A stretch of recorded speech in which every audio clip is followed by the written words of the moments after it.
myself is Dr. Ajit Singh. Basically जो विषय मुझे आज दिया गया है और जिस प्रोडक्ट्स के बारे में आज शायद आप लोगों को पहले से इंट्रोड्यूस भी किया हो, लेकिन उसकी डिटेल्स जो आपको दी जाएगी उसकी जिम्मेवारी मुझे लगी है आज के। I should tell you all the details about the products कि ये प्रोडक्ट्स है क्या और इसके ह्यूमन हेल्थ में क्या योगदान है। और जो आज तक हमारे में हम एक धारणा है हमारे में, हम जो जिसको बीमारी कहते हैं, इन एक्चुअली वो बीमारी की definition as per this concept, जो हमारा कॉन्सेप्ट है जिसके ऊपर हमने ये प्रोडक्ट्स को बेस किया है, उसके नजरिए से बीमारी क्या होती है और क्या वायरसेस, बैक्टीरिया या जो भी मॉडर्न साइंस, कन्वेंशनल मेडिसिन जो साइंस है, जो रीजंस देती है बीमारियों के, वो इन एक्चुअली कब और कैसे एक्टिव होते हैं, राइट। तो मैं कोशिश करूंगा कि जितना भी सरल भाषा में आपको अपना मैसेज कन्वे कर सकूं। कहीं भी कोई क्वेश्चन हो तो you can ask openly, no problem, right. So I will start my lecture with the slide show. मैंने तकरीबन कुछ 30 स्लाइड्स बनाई हुई हैं जिसमें हम क्लियर करेंगे one by one, step by step कि ये एक्चुअली ये जो स्पेसिफिक वर्ड है, हो सकता है शायद पहली बार ही आप लोगों ने सुना हो। यदि किसी ने गूगल भी किया होगा तो बहुत रेयर लिटरेचर इसके ऊपर आपको मिला होगा। बेसिकली हमारी जो साइंस है, जो भारतवर्ष की साइंस है, Ayurveda, actually Ayurveda is what, इसको हम कहते हैं साइंस ऑफ लाइफ। इसे art how to live life, कि जिंदगी को कैसे जीना है, और यदि आप उस तरीके से जियोगे तो आप हमेशा निरोग रहोगे, आपको कभी भी कोई रोग नहीं लगेगा। तो जो इसकी टर्मिनोलॉजी है आयुर्वेदा, वो कोई देखिए एलोपैथी है, होम्योपैथी है, नेचुरोपैथी है। तो ट्रीटमेंट, पैथी का मतलब होता है ट्रीटमेंट, लेकिन आयुर्वेदा एक ऐसी वर्ड है जिसमें पैथी का कोई मतलब नहीं आता, राइट। इसीलिए इसी तरीके से जो स्पेसिफिक वर्ड है वो भी एक आर्ट है, एक आप कह लीजिए एक सिद्धांत है, एक प्रिंसिपल है। यदि हम इसको समझ गए और यदि हमने इसको इम्प्लीकेट कर दिया लोगों के ऊपर, तो बीमार होने का जो डर लेके हम रोज जीते हैं, शायद उससे अपन मुक्त हो जाए। क्योंकि अभी रिसर्च हुई है और आने वाले समय में मेडिकल साइंस भी इसको मानेगी, और ये कहा जा रहा है कि बैक्टीरिया, वायरसेस तो सेकेंडरी हो गए हैं। आज जो आदमी में जो बीमारी का उत्पन्न हो रहा है वो उसके इमोशन से सीधा कंसर्न है। What is going in your mind, that is basically impact on your self. तो जो हमारी हेल्थ होती है, जो हम हेल्थ, सेहत को समझते हैं कि सेहत क्या है, overall it is about the health of a cell, क्योंकि हम लोग सब सेल से ही बने हुए हैं। तो सेल की हेल्थ क्या है, और सेल जब डिस्टर्ब होता है तो बॉडी कैसे डिस्टर्ब होती है, और स्पेसिफिक उसको कैसे बैलेंस करने में अपना रोल अदा करता है, ये इसी विषय पे पूरा अपन बात करेंगे, राइट सर। तो जो पहला स्लाइड है इसमें मैंने लिखा है कि specific products. Specific products means कि जिसमें स्पेसिफिक विधि को अप्लाई करके बनाया हो, जिसमें ऐसे प्रोडक्ट्स जिसको स्पेसिफिक के द्वारा बनाया गया है, उसको हम स्पेसिफिक प्रोडक्ट्स बोलते हैं, राइट। जैसे आयुर्वेदिक प्रोडक्ट्स, तो पहले से पहले यही डिफरेंस है। मतलब आयुर्वेदिक प्रोडक्ट्स मतलब जिसमें आयुर्वेदिक साइंस या आयुर्वेदिक फार्मेसी के हिसाब से वो चीजें बनी हैं।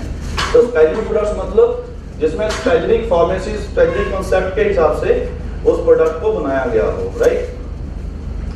तो जो टोटल हमारी टॉप रहेगी वो रहेगी कि what are specific herbal products and their uses.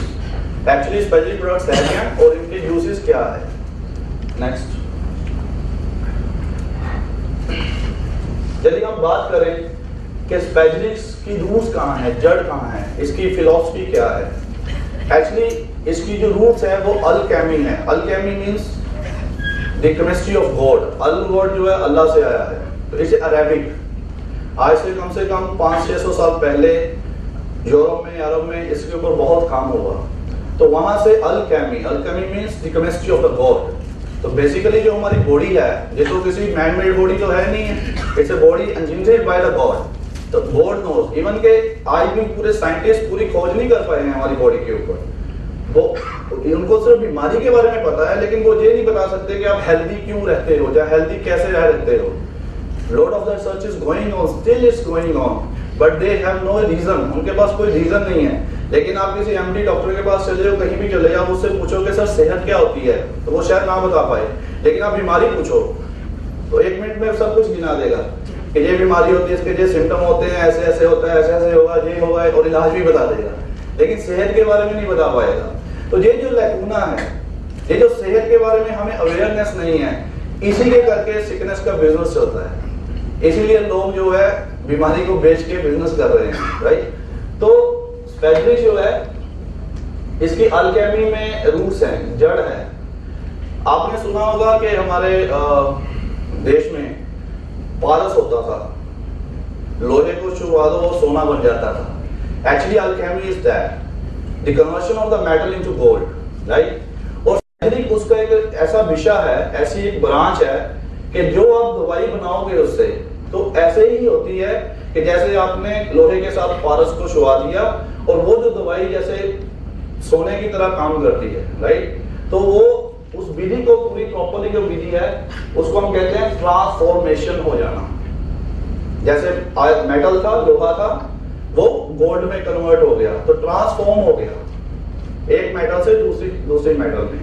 इसी तरीके से जब हम स्पेजरिक प्रोडक्ट्स बनाने में जब हर्ब्स लेते हैं तो उसको इस तरीके से प्रोसेस करते हैं कि वो हर्ब ना रह के एक ऐसी चीज बन जाती है कि it's just like a gold, मतलब इतनी प्रीशियस हो जाती है कि it really help your body. Next, इसका कॉन्सेप्ट पैरासिस, एक आदमी, एक साइंटिस्ट, एक केमिस्ट, 1493 से 1545 तक जो बंदा रहा उसने काम किया था इसमें, और उन्होंने इसके ऊपर पूरा काम करके इसके बारे में तब बताया था उस वक्त, और काफी प्रैक्टिस की इसके ऊपर। तो Paracelsus is the person who actually found this spagyrics. Next, it is the his picture. Next, उसके बाद फॉलोअर्स हुए हैं। तो 1865 में काउंट सीजर मैटी करके एक आदमी था इटली में, उन्होंने भी इसके ऊपर बहुत काम किया स्पेजरिक से। मतलब जो प्रोडक्ट्स आज आपको मिल रहे हैं, ऐसा नहीं कि आज इसकी खोज, मैंने जो खोज की है, मैंने जो पीछे से चल रहा था वो और बढ़िया कैसे हो सकता है, उसके ऊपर मेरा सारा काम है, और उसके ऊपर मेरा इंडिया पेटेंट मैंने इसको करवाया हुआ है। तो ये इसकी 200-300 साल हिस्ट्री पहले भी काम हुआ है। और काउंट सीजर मैटी ने तो लंदन में एक रॉयल कॉलेज ऑफ हॉस्पिटल था सर्जरी का, वहां पे कैंसर के पेशेंट भी ठीक करके दिखाए थे तब with the help of the spagyrics. Next, yes, हम स्पेजरिक बोल रहे हैं। इन एक्चुअली स्पेजरिक का मतलब क्या है? जैसे हर चीज का मतलब होता है, राइट। तो इंग्लिश में यदि हम इसको संधि विच्छेद करें, यदि हमने संस्कृत पढ़ी हो, तो स्पेजरिक एक्चुअली जो 2 शब्दों से बना हुआ है, स्पायो एंड जैरिक, राइट। स्पायो का मतलब सिंपल इतना है कि सेपरेट करना, किसी चीज को पहले निकाल लेना, फिर उसको प्यूरिफाइड कर देना, और फिर उसको कंबाइन कर देना, रीजूनिफिकेशन। जैरिक मींस रीजूनिफिकेशन।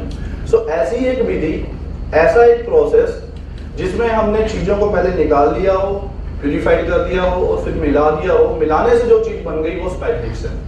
तो टेक्निकल डेफिनेशन इसकी ये है, राइट। और इस विधि से जितने भी प्रोडक्ट्स बनेंगे, चाहे वो लीवर के लिए है, चाहे गट के लिए है, चाहे हार्ट के लिए है, वो सारे सीरीज ऑफ स्पेजरिक प्रोडक्ट्स हो जाएंगे, राइट। तो वो सेपरेट करके, प्यूरिफाई करके, मिलाने के बाद एक्चुअली कैसे बॉडी को कॉपरेशन मिलती है वो हम आगे देखेंगे। तो स्पेजरिक जो वर्ड है, तो कोई भी आपसे पूछ सकता है कि actually what is spagyric, right. तो spagyric is just a process, right, it's a pharmacy. तो सबसे बड़ी चीज ये है कि any dangerous components are entirely eliminated during manufacture. जैसे आपको पता होगा काफी पौधे जो होते हैं वो पॉइजनस भी होते हैं। तो क्वेश्चन आता है कि ये पॉइजनस पौधा आपने कैसे, जैसे नक्सबोमिक है, कुचला है, तो कुचला भी यूज होता है, तो उसकी प्रॉपर्टीज कैसे खत्म हो गई। इस प्रोसेस में जब हम दवाई बनाते हैं तो पूरे के पूरे उसकी प्रॉपर्टीज जो है वो खत्म हो जाती है, मतलब कोई पॉइजनस इफेक्ट नहीं रहता, राइट। और इसीलिए it has no side effect, कोई साइड इफेक्ट नहीं है। मतलब एक गलती से कोई टोडलर कोई बच्चा भी पी लेता है इसको तो उसको हार्म नहीं करता। नेक्स्ट, अब थोड़ा सा हमें साइंस में घुसना पड़ेगा। सो एनिमल सेल लिखा मैंने, ह्यूमन सेल नहीं लिखा, because we all are animals, living organisms. मतलब हर आदमी, ये जो सेल है ये सब में ऐसे ही होता है। प्लांट का सेल, ह्यूमन सेल, किसी जानवर का सेल, तो they have some similarities, that's why it's called animal cell. तो कोई भी सेल एक्चुअली हमारी हेल्थ जो है वो इसके करके है। यदि लीवर खराब हुआ तो लीवर में क्या खराब हुआ है? एक्चुअली लीवर का सेल। हार्ट में दिक्कत आई तो हार्ट में कहां दिक्कत आई? राइट, ब्रेन में आई। आप एक चीज देखिए, जो कुछ फ्रूट्स होते हैं, कुछ फूड होते हैं, जैसे आपने कहा कि बादाम है, मोस्टली हम किसके लिए खाते हैं? For the brain. पपीता है, किसके लिए खाते हैं? For the liver functioning, right.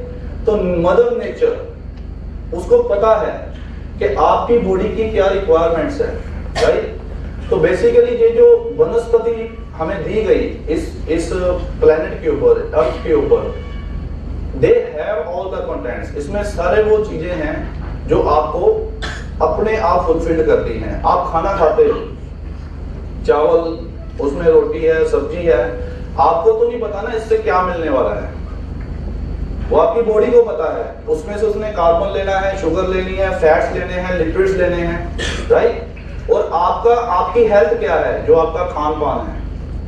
ये यूनिवर्सल ट्रूथ है। यदि हम कहें कि यदि सतयुग से जो बात चली आ रही है तो आज भी ये सही है, राइट। तो वो जो खाना हम खाते हैं वो एक्चुअली किसको मिलता है? इनको, राइट। इनकी सेहत उन पे डिपेंड करती है कि what we are putting inside, हम अंदर क्या डाल रहे हैं, राइट। तो animal cell means the health of a cell is actually your health. तो यदि आपका कोई ऑर्गन खराब है, यदि कुछ भी ऐसी चीज है, तो हमें फोकस करना है कि इसके एक्चुअली सेल में प्रॉब्लम आई है। और सेल में एक बड़ी क्षमता है कि ये लॉन्ग टर्म स्ट्रेस में रहता है, राइट। मतलब आप फास्टिंग कभी आपने फास्ट रख लिया लेकिन अंदर कॉम्प्रोमाइज तो हो रहा है ना। आपने खाना तो नहीं दिया अंदर, लेकिन अंदर खाना तो मिल रहा है ना, क्योंकि ब्रेन सेल को यदि 2 सेकंड के लिए शुगर ना मिले तो वो कोलैप्स कर जाता है। So there is the nature engineering. ये जो बोर्ड ने इंजीनियरिंग की है इसको हमें समझना पड़ेगा, क्योंकि दैट इज द हेल्थ। और स्पेजिरिक्स एक्चुअली फोकस क्यों है कि how we can keep the peoples healthy. जरूरी नहीं है हमें बीमारों के पीछे नहीं दौड़ना है। बीमार इसको लेगा वो तो ठीक होगा ही, लेकिन यदि हेल्दी भी इसको लेता रहेगा तो वो बीमार पड़ेगा ही नहीं। This is a concept actually, right. वो कब होगा? यदि आपको पता है कि सेल की जरूरत क्या है, मुझे पता है आपकी जरूरत क्या है, और यदि मैं आपकी जरूरत पूरी करता रहूं तो क्या आप मेरे दुश्मन बनेंगे? राइट। ये सिंपल सी फिलॉसफी है, इसको आप समझिए।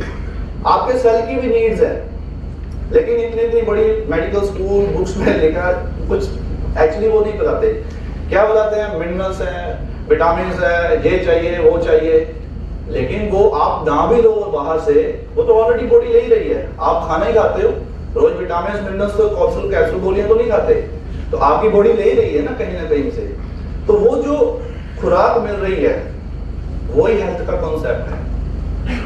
और जब वो डिसबैलेंस होता है, जब वो डिस्टर्ब हो जाता है, तो सेल बीमार होना शुरू हो जाता है, राइट। और सेल बीमार ना पड़े उससे पहले हमें जो समझना पड़ेगा कि बॉडी के अंदर ये कहां पर है। अब कोई भी चीज है, यदि मैं कहूं कि कुछ यहां से एक ट्रक लोड करते हैं मुंबई से, राइट, और अपन को दिल्ली की तरफ भेजना है, तो उसका कोई ना कोई पॉइंट होगा, यहां से वो लोडिंग हो रही है और यहाँ पे अनलोडिंग होगा।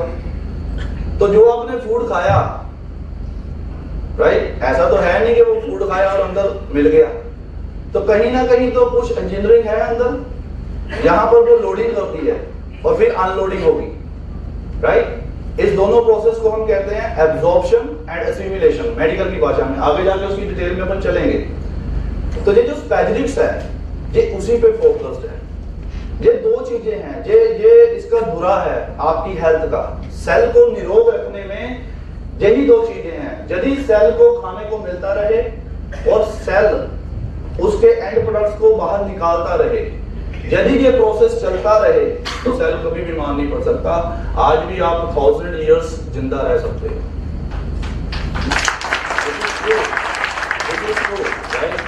इसमें कोई, और ये चीजें डिस्टर्ब कैसे हुई हैं हम इसके आगे इसके ऊपर चर्चा करेंगे, राइट। लेकिन this is most important to understand कि सेल की जरूरत ही सेल की सेहत है।